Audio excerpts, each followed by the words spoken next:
Ah, so where shall I take you now, huh? The olive oil vendor's shop. That will be 10 dromoi, please.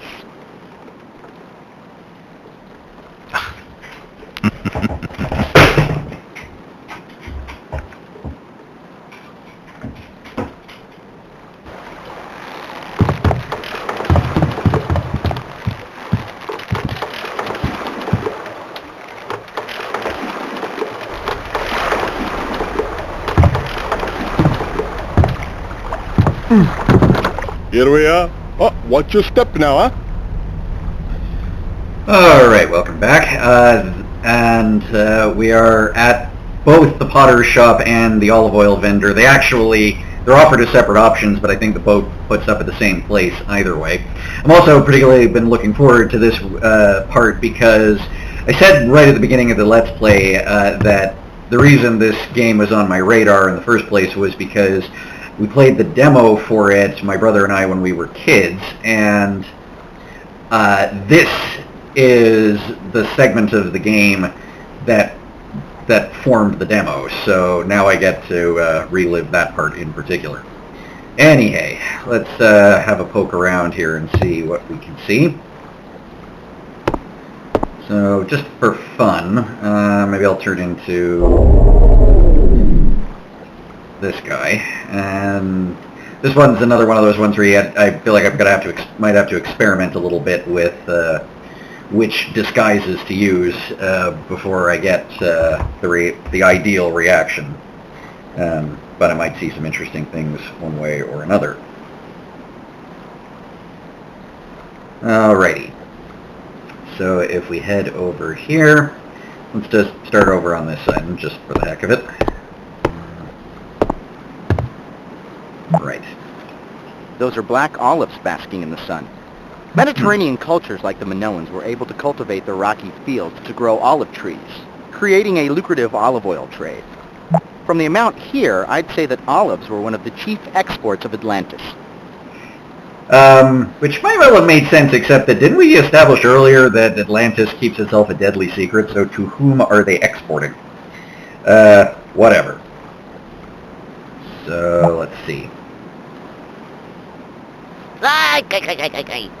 Well, there's me olive oil. Right. Looks like it's bottle your own here. Huh. And interesting that such a pithy comment got the light bulb treatment. Anyway, let's step inside. Man, can you imagine what this would smell like? Also, can I just say for the record that for what little I know about olive oil, this has got to be the most inefficient way it's possible to make olive oil. If you've ever seen an actual olive oil press before, it is way more efficient than this, and it's still crazy messy and complicated. But doing it by hand, good lord. Jeepers. Anyway, never mind. Not important. Anyway, so this lady who's the olive oil vendor and apparently something of a part-time preacher, I'll borrow her appearance for a little while and have a quick poke around before I talk to her. Aha! Gage, I've seen that symbol. It was on one of the walls by the lock. Yeah, or the gates into the temple is what he's referring to. We did see that symbol, so there's something to bear in mind. Anyway, let's talk to the lady. I don't know what kind of result I'm going to get pretending to be this guy, but let's see what happens. Oh, forgive me. I wasn't expecting any customers today. I just assumed everybody would be at the festival or preparing for the Kalos Kalir. It is easy to forget that not everyone on the island shares our beliefs. Yeah, that's not passive-aggressive at all. Well, anyway, let's get some context here, I guess. If you don't mind my asking, what is the Kalos Kalir? Well, I suppose I can tell you a little bit about the Great Battle. You see, it is our belief that the Earth Mother's children await to possess her healing powers as their birthright. Tomorrow, when she reveals the source of her powers, the Galeth, they will lock together in a battle of greed that could destroy themselves and their mother altogether. This battle is called the Kalos Kalir. otherwise known as a battle between aliens. Arr, Gage, ask if you might be interested in a Pisces with a rippling disembody and a very sexy voice. Oh. No, like you would have a chance, Gage. Oh, that's gross. Okay, or much of a snob this lady might be, I don't think she had that coming. Anyway. The Earth Mother's children? The sun and the moon. Each is so certain that the Galeth belongs to himself alone that they jealously chase each other through the sky day and night, but they only come together once in a great many years. And an interesting point, recall that at the relevant moment when we visited it, which is tomorrow from her point of view, we were in the middle of a solar eclipse, so I can see why they would time their rituals to the times of eclipses. Would also explain why we said earlier that this festival is a rare event. Well, anyway. Where will the Earth Mother reveal the Galeth? In the temple, it will flow up out of the earth on a column of water, and as the water flows over the Galeth, it will become imbued with healing powers and refill the reservoir. At least, that is how the Templars have told us it happens. They're the only ones allowed to witness the miracle. Successive mysteries. Oh boy, okay, so the subtopics are piling up a bit here. Well, whatever. Who are the Templars? They are the priests. Some say the Earth Mother gave them the secret of eternal life. But who would know? They almost never leave the temple. Only once have I ever seen one of them. Blimey. I guess that guard fella doesn't count as one of them. Reminds me of the ancient Maya civilization, the way their religious complexes, as time went on, would get more and more walled off and segregated. I don't know if it quite went that far, though. Does the healing water really work? Oh, yes. But non-natives are not allowed in the temple. Doesn't sound like many natives are allowed in the temple either. How does the battle end?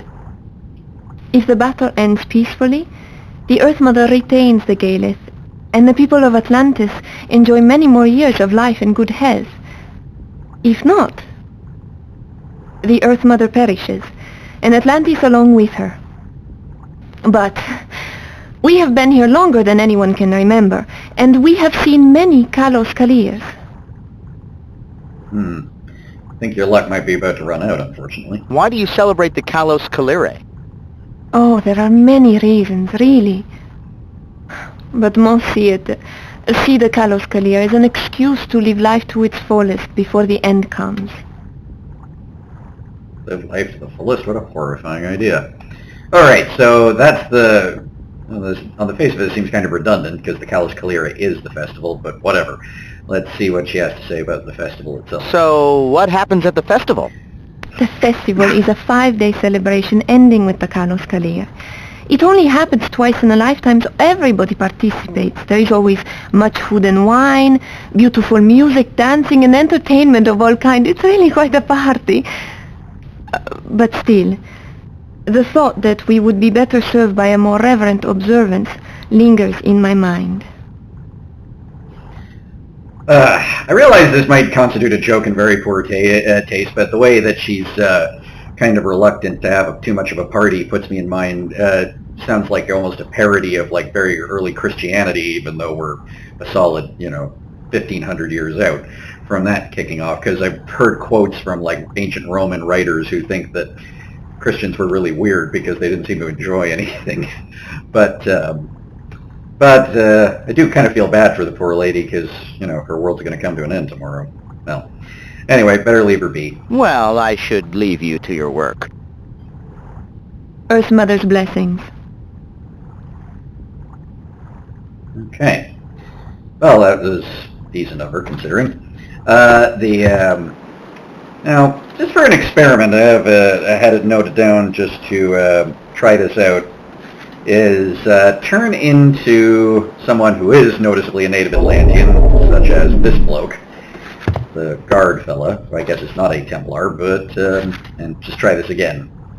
Well, good morning. I'm surprised to see an Atlantean who is not at the festival. Well, my brother and I aren't, only because we have too much work to do before the Kalos Kalir celebration tomorrow. Ah, now that is an interesting tidbit. Might I know your brother? Perhaps. He is Telos, the porter next door. I must warn you, he is grumpy because he has too much work to go to the festival. I think sometimes he forgets that sacrifice is the purest form of homage. Again, remarkably Christian attitude for, well, at least I think it is. Anyway. What else? I'm busy, eh? What could be so important that it can't be put off? I have got to fill all these amphorae before the celebration, and then we must deliver them. It takes 2 of us to lift one. But, of course, it is only a small measure of my devotion. The Earth Mother's blessings can never be repaid. Where are you delivering them to? Some will go to residences and some will go to the temple, but most we will bring to the Colosseum. If you look closely, you will see they are stamped with the seals of their owners, so we know where to deliver them to. Aha, a key point. So, very good. That's why we have the temple emblem on the pottery. So why there. is everyone making such a fuss about the Kalos Kalire? Shame on you! You were born here, you know its significance.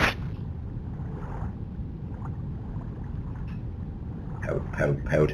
Alright, that was kind of silly, but it's Well, I interesting. should leave you to your work. Earth Mother's blessings. Alright, getting told off aside, there was an interesting couple of leads in there, not least that represents the owner. It's not just there for decoration. So that's like, I guess, that's kind of neat actually. It's kind of like that's the stamp for mailing it, or the address for mailing it, I guess. And the other is that the potter is feeling a bit put upon by all this because he would rather be partying. I suppose I can see his point. So let's go to see him. Might as well keep pretending to be the guard for now. This is like lifted straight from either Santorini or Crete, this kind of fresco. I love this stuff. It's beautiful. Minoan artists were renowned in their day for their unique skill. They rejected the notion of rigid geometry in their work, creating beautiful art pieces that emphasize natural scenes. Not to say they don't have a certain consistency, but it does an interesting contrast to the, as Arthur puts it, rigid geometry of ancient Egyptian art. Not to say ancient Egyptian art isn't lovely, but... Minoan women enjoyed many privileges that were not extended in other civilizations of this time period. Adult women of Minoa were known to be endowed with wealth, title, and huge tracts of land. That somehow manages to be both a boob joke and a Monty Python reference. Monty Python and the Holy Grail, if you know that one. Also it's Minos, not Minoa. That's not, I don't think that's a thing. It's like when people say Sumeria instead of Sumer. Whatever. Anyway, doesn't matter. So there's the potter. Big fella. Alright, I'm not going to click on that bubble because I'm pretty sure it's just a very gross fat joke, and, you know, the Mediterranean, it gets hot. Look at this urn is just friggin' massive. Well, anyway, let's have a word with him. I'm sorry. I am much too busy for customers today. Perhaps if it is not a problem, you could come back in a couple of days? Why are you so busy? Oh, I have yet a dozen pots to fire before the Kalos Kalire celebration. Oh, it is unfair. Oh, the festival is finally here, and I am missing it because I have to make the wine amphorae. Well, that underkick in the head. Kalos Kalire? The final day of the festival? The great battle? Oh, honestly, I am much too busy. Maybe you should come back in a couple of days. Alright. What's in the kiln? My pots. If I do not watch them carefully, they could crack. And if that happens, I will never make it to the festival. Oh, if only my sister would finish making the olive oil. You have a sister? Yes, she makes olive oil. Her shop is next door. Alright. So... well, we'll It looks like you've got a lot to do. I'll just be on my way. Things will be back to normal in 2 days, I promise. So, interesting dynamic there. Came here to follow up with the fact that, she was remarking that Talos, I think is this guy's name, was feeling cranky about not being able to partake in the festivities.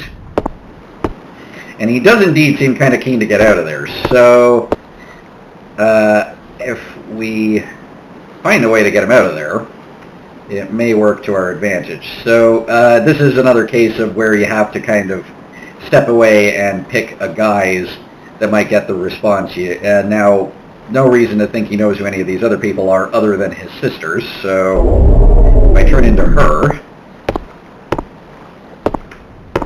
and let's go back in. Skip that one.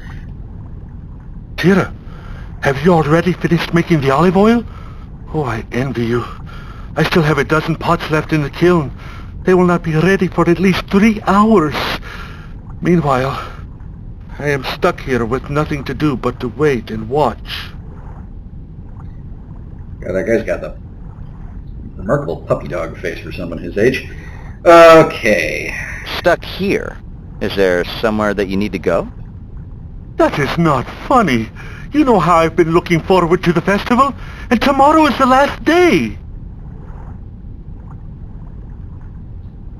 Okay. Gee, that's too bad. With all this work you've got to do, it looks like you're gonna miss it. You are enjoying this, are you not? Whatever did I do to deserve such treatment? Playing the long game here. Well, Okay, I can take a hint. Go ahead, I'll watch the M4A. Truly? Oh, thank you, Tira. Remember to turn them so that they do not crack.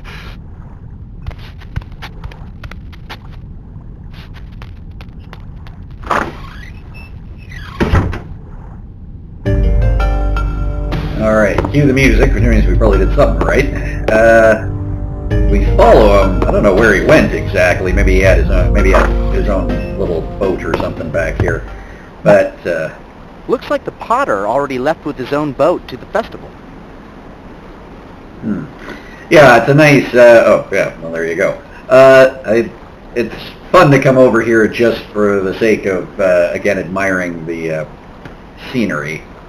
These houses. I don't know. I kind of want that house, but anyway. Let's get back to work here and see what we can do. So we have plenty of materials about. We go exploring. Plenty to work with. Wood for the kiln. Now this is interesting that of all the things you can interact with, this is an inventory item that comes as a set. There's a bowl and a pitcher. So pick those up. So yeah, pitcher and bowl. Yeah, alright. Okay. When have I opened this up? That oven looks interesting. Go poke your head inside and see if anything's cooking. I don't know if it'd be safe to poke your head into an active kiln, but alright. That plate thing in the middle of the oven is a lazy Susan. Not a very PC term, I know, but that's what they use to turn objects in the oven. I do wonder why it's called that, but anyway. And then... that smells like breakfast. I suppose it would to someone who's made of silicon. Okay, so we've got the kiln here, and... Looks like that wheel near the kiln turns the lazy Susan so an object can be cooked by the fire.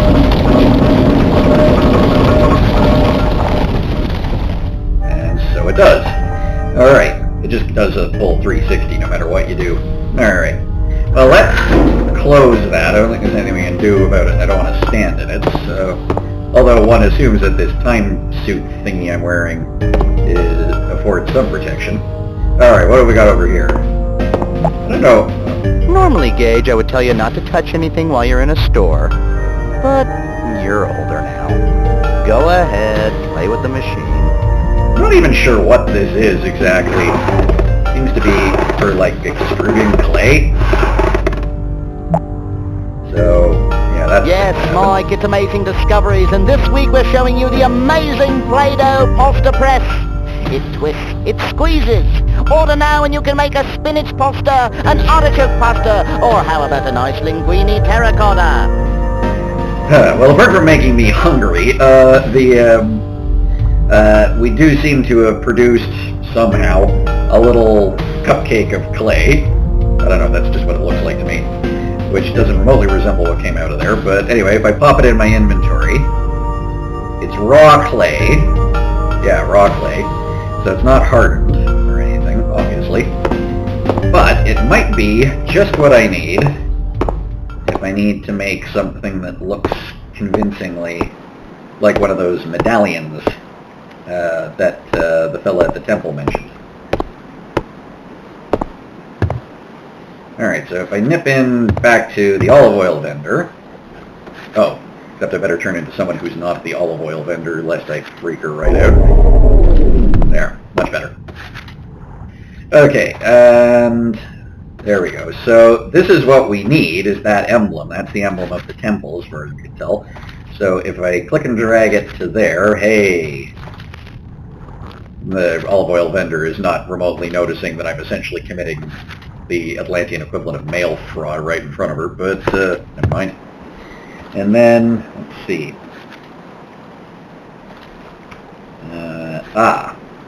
Since I'm here anyway, there's that oddly on-point joke that Arthur made earlier about the olive oil being bottle your own. Well, this is a bowl, not a bottle, but while I'm standing here anyway... Perfect. It is now a bowl of oil. I don't know how I'm stopping it from absolutely spilling everywhere, but never mind. Okay. So, let's nip back in to the potter's shop again, now that I have the raw clay that has, well, raw clay with the temple seal on it. There you go. I suppose, I mean, it's going to be pretty weird if I walk up to the guard and hand him a medallion made of wet clay. Certainly he's going to think so. So let's see if I can put it in here. There we go. And then, yeah, alright. So let's say if I close the kiln, give it a spin. I'm just curious to see whether it affects it right away, or... it looks about the same. So if I put it back in my inventory, it still says raw clay with seal. I thought it might say, like, hardened clay with seal. However, it's worth remembering that that the guard, I believe, mentioned a gold medallion with the seal of the temple. Well, if I put that back, I happen to have the means to make something to look golden. That's what gold leaf is for, that I picked up in El Dorado. So if I just lay it on top there, I have my doubts whether a pottery kiln is actually this hot, but the there. So close that, give it a spin. I can't remember whether you need to close the doors and spin it, or just spin it, or just close and open the door. But, oh, now we've got it. There we go. Great work, Gage. It came out nicely. This should get us by the guard. You know, I bet we could make a fortune selling these to Atlantean college kids. I don't know, I wouldn't mind having one. It actually is pretty gorgeous. But, alright. And as a matter of interest, in the demo version that we played when we were kids, this is where the demo ended. The demo was just play the puzzle of making this thing. But that means that we now have what we need to go to the temple, so I'll turn into the potter. Let's try him.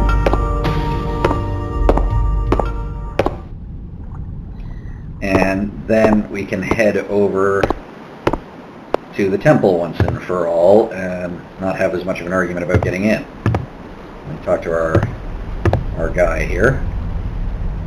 Are these like wave tiles open up on here or something? Well, this one's like pivoted up. Maybe the mooring for the boat's on there or something. But anyway, let's talk to this guy again. What is your destination, huh? I like, it interests me that I think he actually reacts differently if you approach him in another guise. There's at least one or two places where once you've been dropped off, I think at the temple, if you get dropped off at the temple pier thingy, and then go out, turn into someone else and come back, he'll say, I can't take you, I'm waiting for somebody else. But let's head for the temple. The temple. I can take you there for 10 dramoy. Boy, with the overacting. Okay.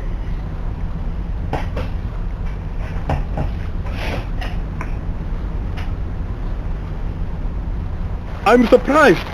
You're not at the festival? Oh, I thought everyone born on the island would be there today. But then, tomorrow is really the big celebration. So, at least you're not missing everything, you know.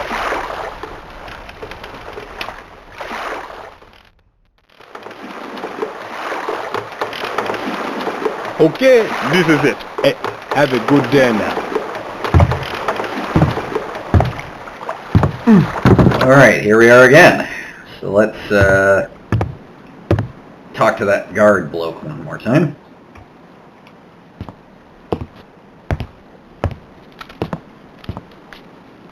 Your medallion, citizen?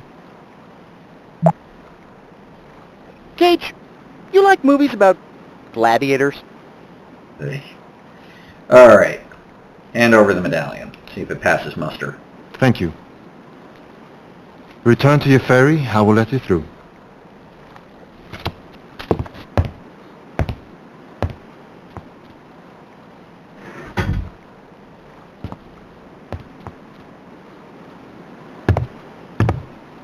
Alright, so now all I have to do is just talk to him again. Okay, the lock is draining. Let's go now.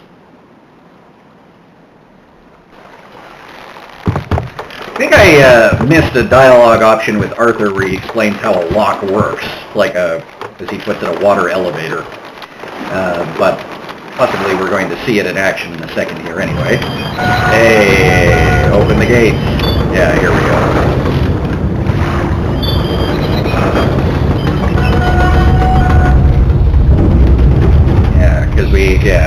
So one set of doors closes, the water level changes, and then it opens, and then the next set opens to let you out.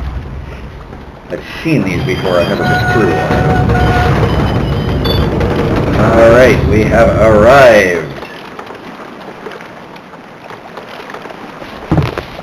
I guess Kasha gets a special dispensation to come in here because obviously he's transporting other people. Think they have dollar slot machines here? I have to admit I see the joke this time. Atlantis has been history's greatest mystery.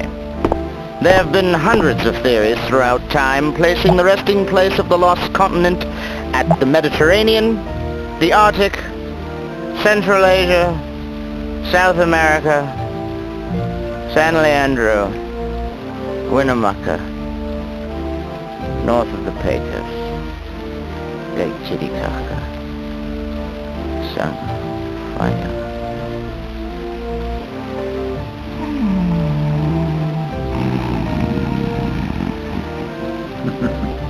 I always remember that one. In the demo, a lot of the commentary, Arthur's commentary, thought bubble commentary, is compressed into the demo, whereas in the game itself it appears elsewhere.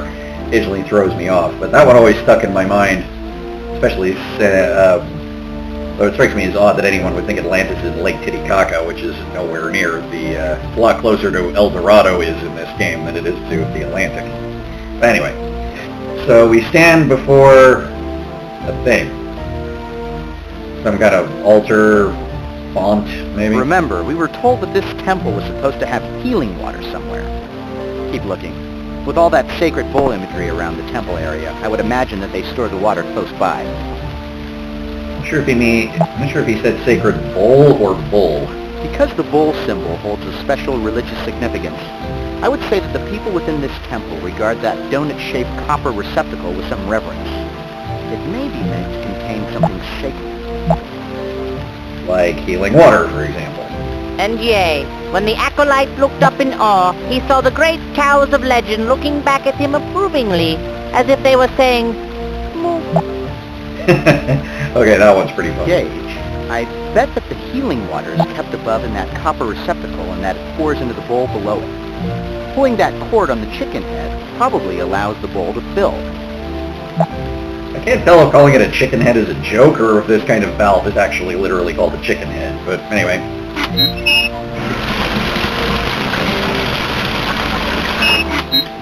Well, that worked. I don't know why it's torus-shaped, but you can do that as many times as you want. It doesn't do anything. But I presume we filled this thing that looks like a zoetrope or something. And then, as it happens, speaking of receptacles, we have that pitcher, and it lights up. So let's grab some healing waters while we're here. Why not? Cool.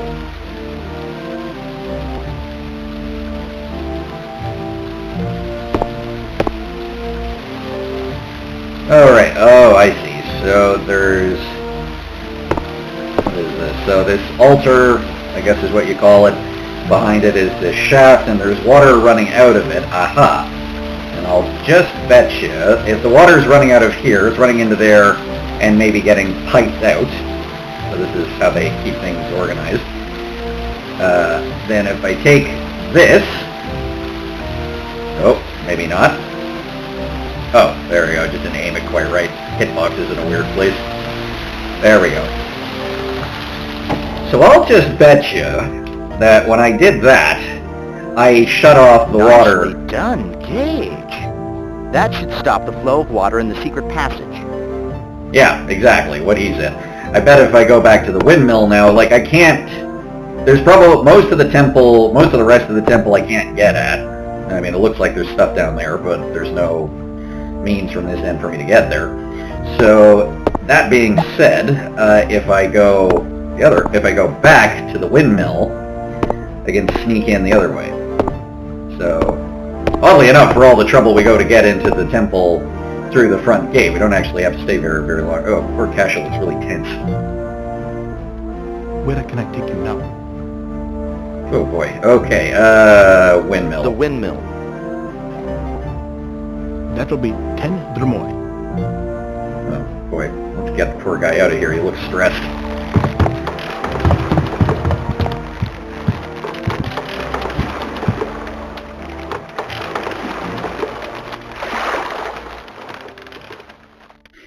Nice thing about the fast travel system in Atlantis is that it spares me having to edit it. We've arrived. Thank you for your business, eh? Spares me having to edit out a lot of the travel time like I had to do in El Dorado and will probably have to do again in Shangri-La. But for now, say we can make our way back up to the windmill, and I can't remember, I don't think he's there anymore, but just to be on the safe side, I'll turn into Padros, because wasn't the idea to get Padros in there, into the temple, to rescue his friend? I thought that was the plan, but,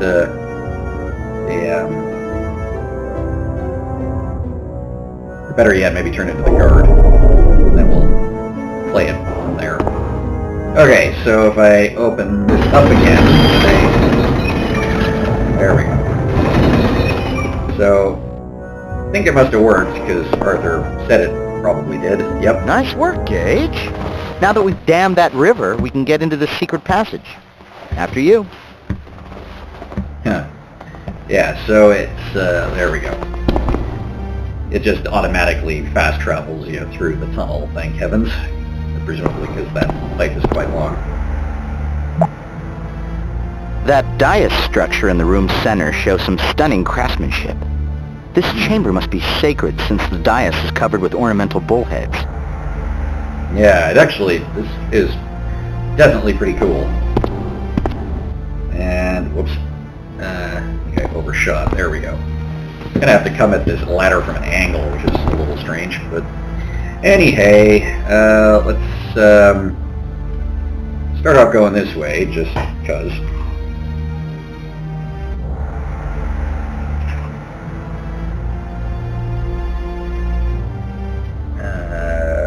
Can I go any further? Maybe I can't.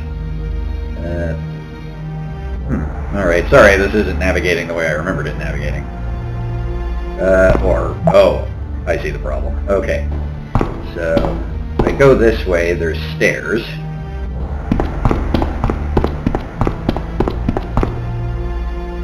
Back and forth, back and forth, back and forth.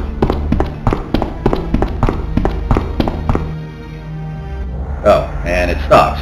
Just runs right up into the ceiling.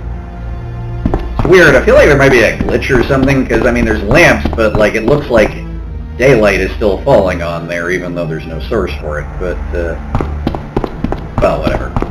And I just feel like those stairs go someplace. Alright, in the meantime, we got all this actually really gorgeous imagery. If you ask me, and I suppose you just did, the mural is depicting the ceremony that the olive oil woman spoke of. She told us that the Gaelith floats up on a column of water and imbues the water with healing properties during the initiation rite for the Templars. The pyramid object in the mural might be the Gaelith. Does that mean they can only initiate new Templars once or twice a generation, like whenever there's a eclipse, maybe? I feel like eclipses happen more often than that. But anyway, but if they supposedly live forever, that might not be that much of a problem. And interestingly, the Gaelith that's lifted up on the column of water, that's it right there. It's a triangle shape, just like the legacy dealie that we're looking for. Alright, so we take a look at this one, and this is another one that he can translate. Gage. The writing on this mural is a variant of Linear A, one of the oldest known ancient Earth languages. I'll try to translate as literally as I can. We are the children of the Earth Mother. Long ago, she lived among us, protecting and teaching our people. Her power and knowledge were beyond measure. Before she left us, she entrusted our priests with the power of life, the power to heal and renew, the gift of immortality. We must honor her memory by always guarding the Earth Mother's blessing. This is a recreation of an artifact from Crete, from the Minoan civilization called the Phaistos disc. My brother actually has a replica of it, a souvenir one. And I can't remember if it's Linear A or Linear B, the two Minoan scripts. One of them has never been successfully translated, but I think the other one has. And also, point of interest, the triangle shape like the legacy, the alien legacy we're looking for, that one's got a bull head. That looks like a lotus blossom. And that is a winged serpent, aka a coatl, or Quetzalcoatl. So it's a bit like the way we saw kind of images that didn't quite fit the culture we were in El Dorado, in the shrine, the temple chapel wall, like the Buddha eyes as well. So again, there's some sense that it's been shown to them some image of where the other two pieces of the legacy are. Moving on. We are the second children of the Earth Mother, doomed to be consumed by her first children, the sun and the moon. As the two enemies move through the heavens, both fighting each other for the Mother's power, the world beneath trembles from their terrible might. We know that one day they will come together and cause the dark day that will destroy our city, the Kalos Kalire.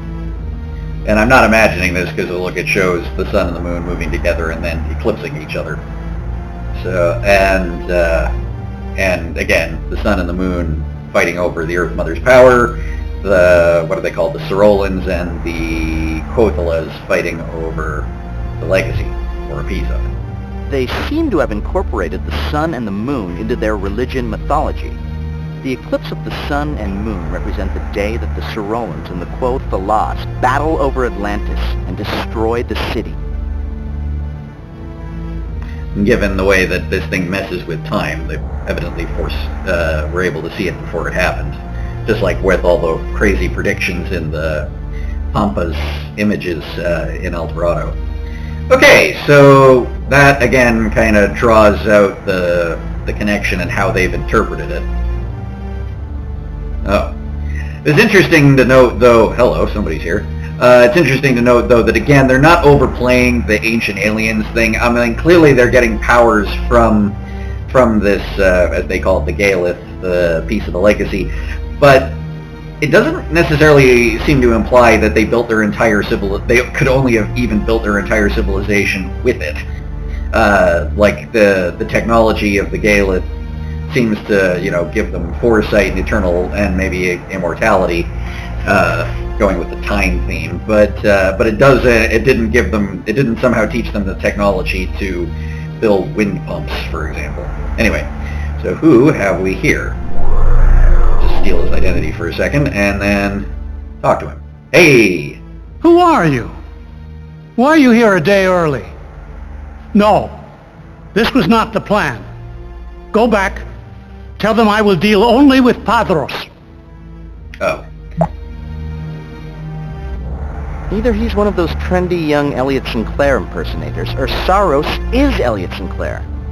But from the looks of his outfit, I'd say he's an important guy around here.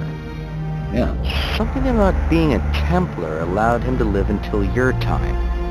Thousands of years later. Think it's something in the tap water? Just possibly.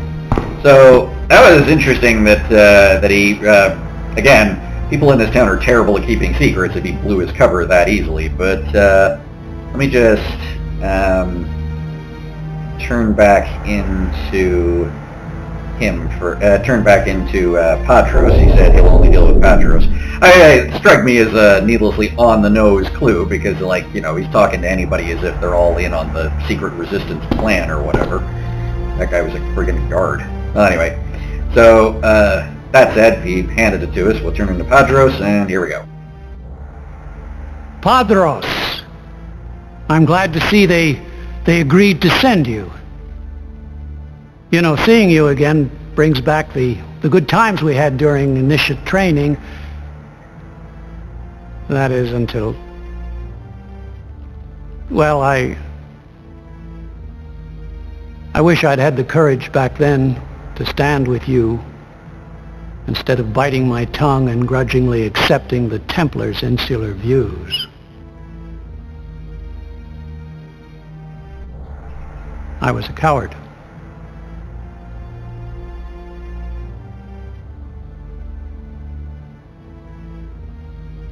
Yes, their views were very, insular.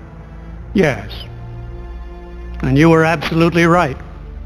The Gaelith does not belong to the Templars.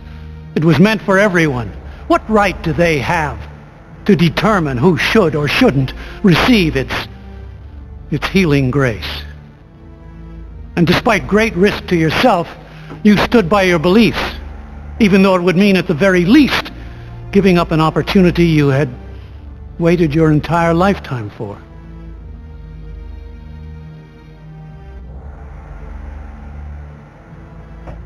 Opportunity?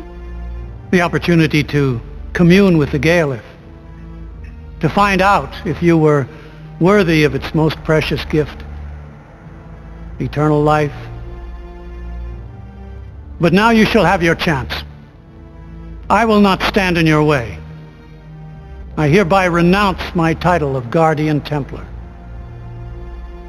I haven't the stomach for it. But before I go, you will need this. It will no longer serve me. Like a cog or something. What will you do now?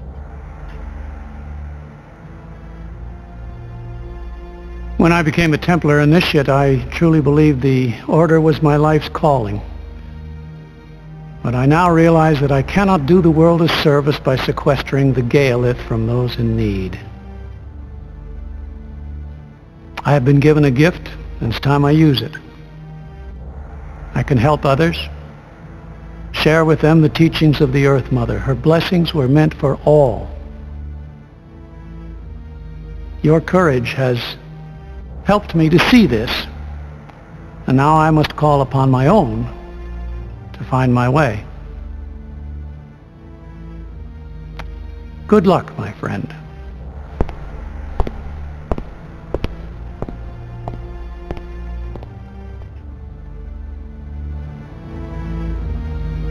Okay. Well, it's interesting comparison that apparently this piece of the legacy gives you eternal life, and the other one seemed to specialize in giving foresight, the one in El Dorado. Although I think they both do let you see the future. Following the assumption that the Atlanteans believed the aliens were gods, the Earth Mother that appeared before the Templars and gave them immortality must have been the Sosequi, posing as their Earth deity. The symbol in the middle of the mural must represent the artifact of life that the Sosequi aliens entrusted with the Templars. He's still talking about the mural behind me there, but so let's see what this is. Now that Sinclair, Saros, whatever his name is out of the way. I'm still not entirely clear as to what they want, what they're going to do with the Galeth when they steal it, like offer everybody eternal life, and he doesn't seem to want to take it with him. More like he wants to just become like a wandering teacher. I guess in a sense he did for like 3,000 years. But in any event, we need it. So let's see, what's going on here? It looks like that small wheel with the handle on the right looks like it adjusts the clock. Yeah. Kind of amazing seeing clockwork this far back. It looks like there's a gear missing between that crank and the big calendar wheel. Maybe that's so the kids don't advance it to their birthday.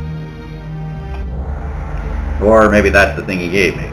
That's not exactly a Casio, but it looks like some form of mechanism that tracks the passage of time. That must be what a moon meant by a clockwork device. Yeah, was clockwork a thing? 1200s BC? I can't remember offhand, but I can't remember if the Antikythera mechanism's that old. But anyway, let's now. Interestingly, if I'm reading this right, I mean, we got constellations, I guess, through there, and then you've got way more of them than in the zodiac people use nowadays. But that's the sun and the moon, I guess. So maybe if we, this is very like that library episode of Avatar: The Last Airbender. I think if you spin it around enough, they eclipse one another, and that'll like trigger something. I think it's kind of silly though that you don't actually have to do much to get it to that point. You just click and it happens. I feel like there was an opportunity for another puzzle there. But anyway, sounds like it did something at any rate, so...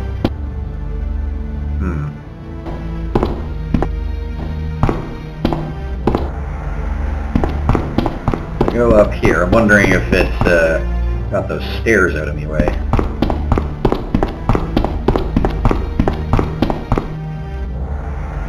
Oh, yeah, or got the stairs out of the way, I mean, got the way clear to use the stairs, sorry. It seems that it did. Alright, so I am back up in the altar again, sort of come full circle in a funny way. And then, I don't know if I can get now to the other side, can I? No, I don't think I can. That's weird. I did it earlier. Can I get over from that side? Okay, did this thing like change shape so that it's blocking my way now? That's really weird. Because I thought well, anyway. So, what do I do at this point? This is actually, in all honesty, one part that I don't remember. Let's see. What happens if now with the clockwork machinery and everything, if I open that up again? I open up the sluice gate? Let's see. Maybe if everything's just so. Oh, I guess that did work. Whoa! Man, they weren't exaggerating about a column of water. I guess that's how they fill that thing up. Hey! And there's the thing we were looking for. Legacy piece number 2. Brilliant work! Looks like your water clock repair correspondence class has finally paid off. Let's grab that rock and get out of here. Alright, so we do that, and we're automatically going to be sent back to the TSA. Whoosh. Got it.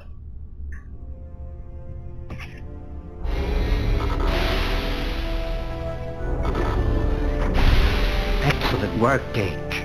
While you were gone, Dalton and Michelle discovered something remarkable about the first artifact. We concentrated our efforts on the overlapping symbols covering the artifact. With a little luck, we found formulae beneath several layers of inscriptions. And this is the remarkable part. The formulae details the physics necessary for time travel. The very same physics that powers our own jumpsuits. So the secret of time travel was purposely hidden in our past? Dr. Sinclair invents place that to hide same it, I guess. technology centuries later.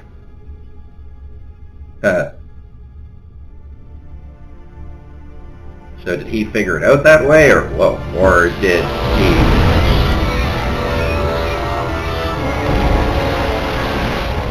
Whoops. Dear Lord, what is this thing?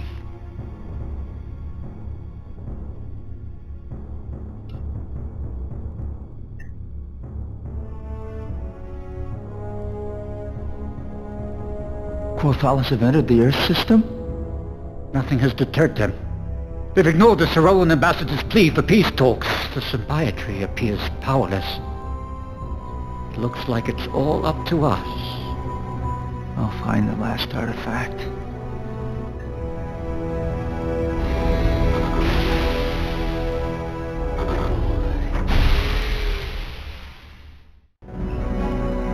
Alright, success. So, we have completed both El Dorado and Atlantis. Not to say we can't go back if the mood strikes us, but there's only one left, but we'll take a breather first and then come back for a last push. Catch you later.